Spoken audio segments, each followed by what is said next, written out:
asabwa kwinjira mu irembo ryo gukiranuka, yamara kuryinjiramo ngo akavamo ashimiye Imana kuko hari imirimo Imana yamukoreye yari yarananiwe kwikorera.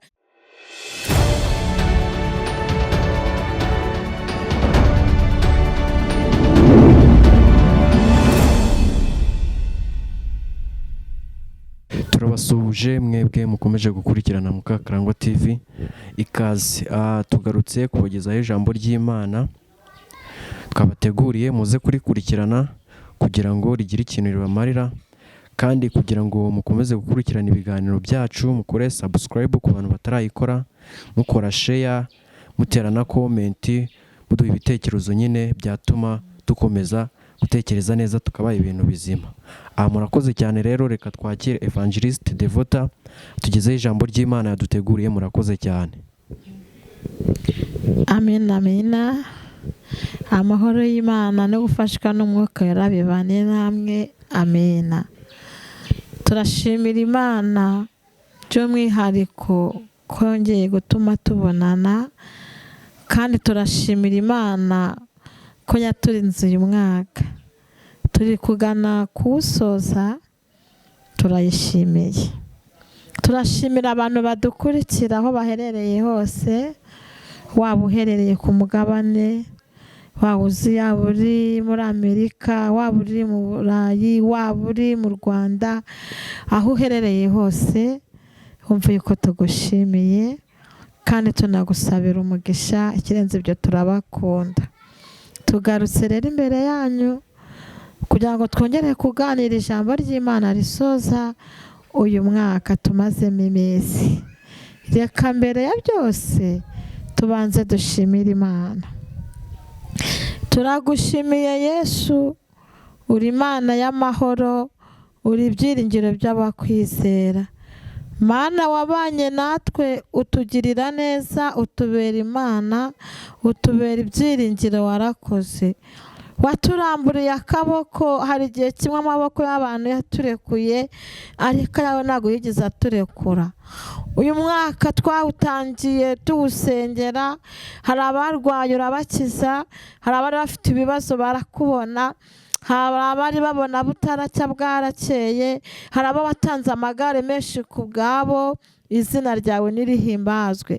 Turagushimiye hahandi abantu baturekuye ko wagumanye natwe, hahandi bikomeye twabonaga mu miryango wagiye ubihindura ibyoroshye, kandi n'abagize ibibazo nanga ibyago babuze ababo warabakomeje.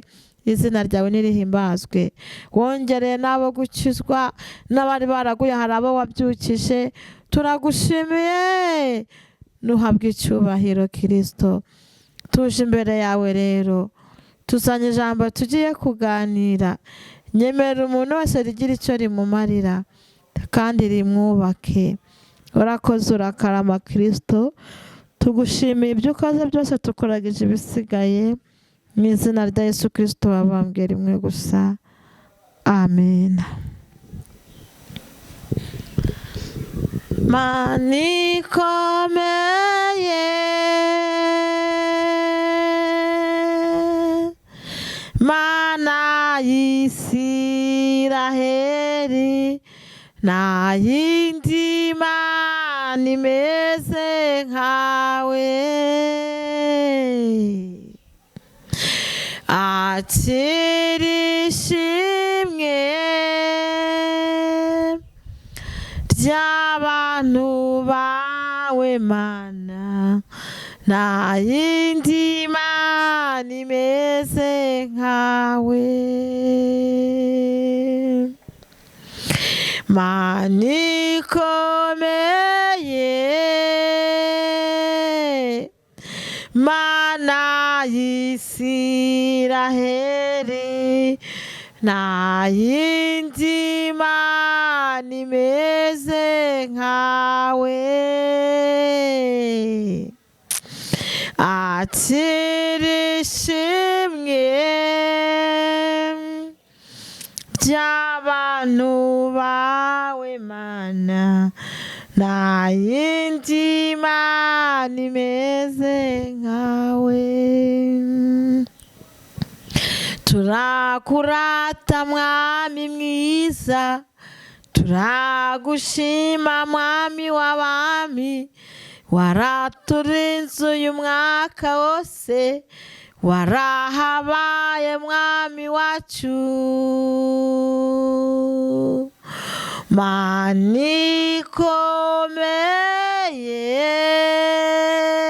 ikomeye, Mana y'Isiraheli, nta yindi Mana imeze nkawe. Akira ishimwe ry'abantu bawe Mana, nta yindi Mana imeze nkawe, nta yindi Mana imeze nkawe, nta yindi Mana imeze nkawe,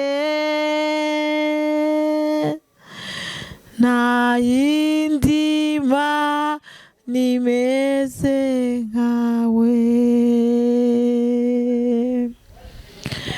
nta yindi Mana imeze nkawe, nta yindi Mana imeze nkawe, nta yindi Mana imeze nkawe, nta yindi Mana imeze nk'Uwiteka, Imana yacu, Imana y'Isiraheli, Imana ya Aburahamu, Imana ya Devota, Imana yawe, nta yindi Mana iyiruta. Ariko Imana izaza imiryango yagiye, Imana izaza imiryango abantu bawe batakiriho, ikaba papa wawe, ikaba mama wawe, iyo Mana urabona indi hehe? Imana izakugirira neza, Bibiliya iravuga ngo umukiranutsi azabeshwaho no kwizera. Imana uzizera igahindura amateka, iyo Mana wayikura he yindi? Nta yindi Mana iruta Imana y'Isiraheli, Imana yawe, Imana wiringiye, Imana wabonye uri ku gitanda udahindukira, Imana wabonye warembye, Imana wabonye ku munota wa nyuma, Imana wabonye bikomeye, Imana wabonye. Nta yindi Mana, iyo niyo yonyine, ni nayo izaguhana ijuru, nta yindi Mana imeze nk'iyo.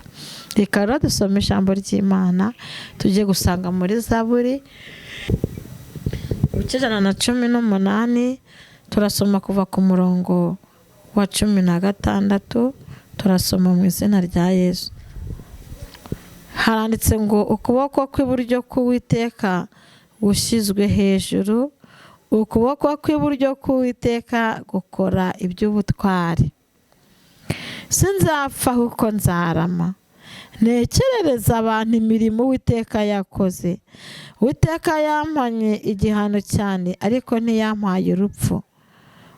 Munyungururire amarembo yo gukiranuka, ndinjiramo nshime Uwiteka.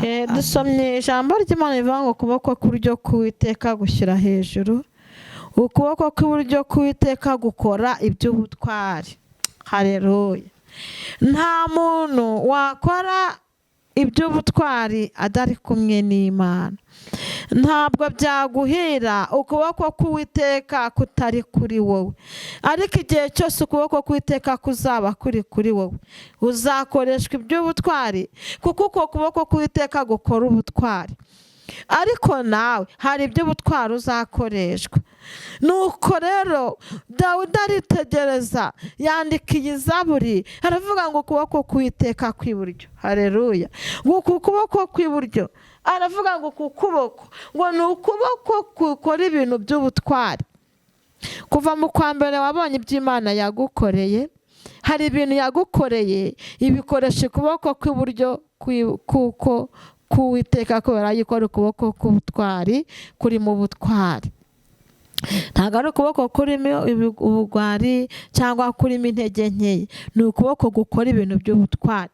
Abantu bizanye kuva mu kwa mbere bakabona ukuboko kw'Imana bakakubona mu kwa kabiri, bakakubona mu kwa gatatu, bakakubona mu kwa kane, bakakubona mu kwa gatanu, bakakubona mu kwa gatandatu, bakakubona mu kwa karindwi. Nibamfashe dutere haleluya, haleluya, haleluya, haleluya. Hanyuma Dawudi aravuga ngo ntabwo nzapfa, sinzapfa ahubwo nzarama, ntekerereza abantu imirimo Uwiteka yakoze. Haleluya. Dawudi aravuga ngo nubwo bandwanyije bakampiga, nubwo nasigaye njyenyine, nubwo ku misozi habaye induru zinshakisha, nubwo abakomeye ntababonye, nubwo imbunda nari mfite, nubwo intwaro nari mfite, nubwo imisozi yari myinshi nari mfite, nubwo ingamiya nari mfite zari nyinshi, ariko nta mutabazi nigize mbona uruta ukuboko k'Uwiteka Imana. Uko kuboko kw'iburyo kwaraje ngo maze mpita mba muzima, kuko kwaje gufite ubutwari. Haleluya. Arangije aravuga ngo sinzapfa ahubwo nzarama. Abantu barangiza uyu mwaka, abantu barwariyemo, abantu bahuremo n'ibibazo mu kwa munani, ababibonye mu kwa 9, ababibonye mu kwa 10, 11, 12, bakabona ibyo bibazo babonye Imana, abakabona abari bagiye gupfa ntibapfa. Ndagira ngo twinjire mu irembo ryo gushima, kuko tutazapfa ahubwo tuzarama. Imana ishimwe. Ndashimira Yesu urangije uyu mwaka ku buzima bwanjye. Ndashimira Yesu urangije umwaka kuri mwebwe. Ndashimira Yesu ukiri gukora imirimo, ugikomeza kuturinda. Ndashimira Yesu udufashiriza abaducungira umutekano. Ndashimira Yesu udufashiriza amatorero atandukanye. Ndashimira Yesu kuko ajya haba, nuko Dawudi yabanye nawe, aravuga ngo sinzapfa ahubwo nzarama. Ikizatuma urama ni ukugira ngo uvuge imirimo Imana yagukoreye. Abantu ntabwo bakijya gushima, bavuga gushima hakabura umuntu n'umwe ujya gushima, ariko ubonye ibintu Imana yagukoreye wahaguruka ugatambutsa ishimwe. Ubonye ibintu Imana yagukoreye wavuga Imana irera. Ubonye ibintu Imana yagukoreye byagutera kuvuga ngo Mana urakora. Haleluya. Muri byaravuga ntabwo nzapfa nzarama, ntekerereza abantu. Imana ishimwe. Haleluya. Uyu mwanya ndagira ngo nawe waruhuye n'ibigukomereye utegura itura ryawe ryishimwe, uzajye kuri tura ujye guterana kuri uyu munsi wo kubunane, uriture n'umutima wawe ukunze. Kandi nimba niwe wegeranye nawe ukabona ntacyo yifitiye, reba uko ubigenza, naryo nishimwe imbere y'Imana. Vuga ngo hari icyo ntegetswe gukora nshingiye uko nabonye Imana muri uyu mwaka. Hari icyo ntegetswe gukora ku murimo w'Imana. Hari icyo ntegetswe gukora ngiye gusenga. Hari umuntu ushaka kujya gusenga nko kubunana agataha nta kintu atuye. Tura Imana yawe icyo ufite. Icyambere ni umutima ukunze. Hanyuma Dawudi aravuga ngo noneho rero sinzapfa nzarama. Abantu nimwakira uburame, umwaka uje n'ubundi ntituzapfa tuzarama, kuko tukivuga imirimo Imana yakoze. Nawe ntabwo uzapfa uzarama, kuko tukivuga imirimo Imana yakoze. Njye ndicaye imbere yanyu, njye ubabwiriza ndi imbere kuri iyi kamera, ndafatiraho no gushimira Imana. Iri somo ni iryanjye. Nabonye Imana muri uyu mwaka bikomeye cyane. Ndashimira Yesu ko ngejeje kuri uyu munsi, kandi ndamushimira ko nazapfa nzarama. Nawe hari uko wamubonye cyane, by'umwihariko mu kwa 7 naramubonye cyane. Ndamushimira ku itariki 17 ko naramubonye, ndamushimira.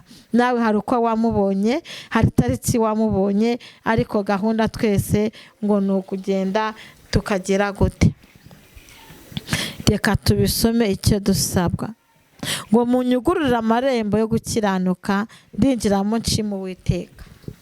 Icyo dusabwa nuko tugomba kwinjira ahantu hari amarembo yo gukiranuka, tukishimiramo tukinjiramo, kandi ngo tukinjiramo tugashimiramo n'Uwiteka. Ahantu hose aka kanya hari irembo ryo gukiranuka, urasabwa kwinjiramo ukajya gushimiramo, kuko Imana yakugiriye neza. ahantu hose hari irembo ryo gukiranuka, wa mugabo urasabwa kwinjiramo, wa mumama urasabwa kwinjiramo mu kugusoza umwaka, wa mukobwa winjiramo, wa musore winjiramo, wa musumba, bishop, pasiteri, buri muntu wese mu runaka, buri muntu wese mu mwanya we arasabwa kwinjira mu irembo ryo gukiranuka. Yamara kuryinjiramo ngo akavamo ashimiye Imana, kuko hari imirimo Imana yamukoreye yari yarananiwe kwikorera, hari imirimo Imana yamukoreye yari yabuze uwayimufasha, hari imirimo Imana yamukoreye yari yaburiye igisubizo. Gahunda ni ukwinjira mu irembo rikiranuka tugashimira mu Uwiteka. Ndagira ngo wowe udukurikiye utegure ishimwe ryawe, wowe udukurikiye utegure irembo uzinjiramo rikiranuka, wowe udukurikiye amashimwe ndashaka kagara muri wowe. Haleluya. Restone foi donne high grade for pas gremando tistani for pas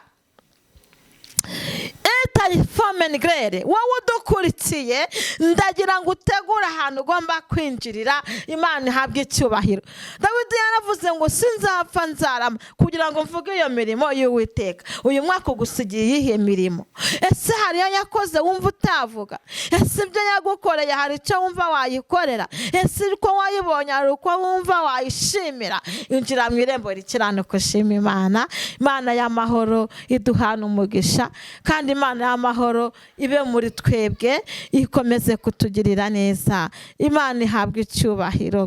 Haleluya. 22 aravuga ngo ibuye abubatsi banze niryo ryahindutse rikomeza imfuruka. Amena. Hanyuma Dawidi aravuga ngo ibuye abanzi banze niryo ryakomeje imfuruka. Uwo Yesu niwe Dawidi yari ari guhanura. Uyu Yesu yavugaga kazaza bakamwanga ariko agakomeza imfuruka. Tindana na Yesu kuruta gutindana n'abandi. Tindana na Yesu kuruta gutindana n'abantu. Azakubera ibuye rikomeza imfuruka. Haleluya. Kuruta uko watindana n'abantu. Abantu nta gisubizo wabakuraho, ariko Yesu azakubera ibuye rikomeza imfuruka. Hari aho wari ufite hasenyutse, bwira Yesu ngwino umbere ibuye rikomeza imfuruka. Hari aho wari ubonye hasambutse, bwira Yesu aza gusakarire, niwe buye rikomeza imfuruka. Hari ubwo wari ubuze igisubizo, ariko Yesu niwe riba. Yesu niwe buye. Yesu niwe buye rikomeza imfuruka. Imfuruka zari zisenyutse, ariko Yesu akakanya amanukiye gukomeza imfuruka abantu bari barasenye ku buzima bwawe, kuko ari ibuye abubatsi basuzuguye, ariko ku Mana ryaratoranijwe. Imana ishimwe. Zamura kwizera dusenga Imana, zamura kwizera tugumane, zamura kwizera tubwire Imana itugirire neza, itindane natwe mu izina rya Yesu Kristo. Izina rya Yesu. Uri Imana y'amahoro, uri ibyiringiro by'abakwizera. Tugushimiye ibyo wakoze uyu mwaka, tukuragisha aho ugejeje ukora. Twizeye ko n'iminsi isigaye irangiye rwose. Turagushimiye kuko twakubonye. Komeza utubere Imana. Tugushimiye ko duhaye ijambo rivuga ngo ntabwo tuzapfa tuzarama, kandi tubwira abantu imirimo wakoze. Iyo wakoze muri uyu turagushimiye, tukuragije n'isigaye. Humugisha umuntu wese udukurikiye, kandi ukomeze kutubera byose. Tubere Imana icyubahiro ikomeye, usezeranye ugasohoza. Twizeye ko ubikoze kandi ko ubikoresheje itegeko ryawe, mu izina rya Yesu wabambwe rimwe gusa. Amen.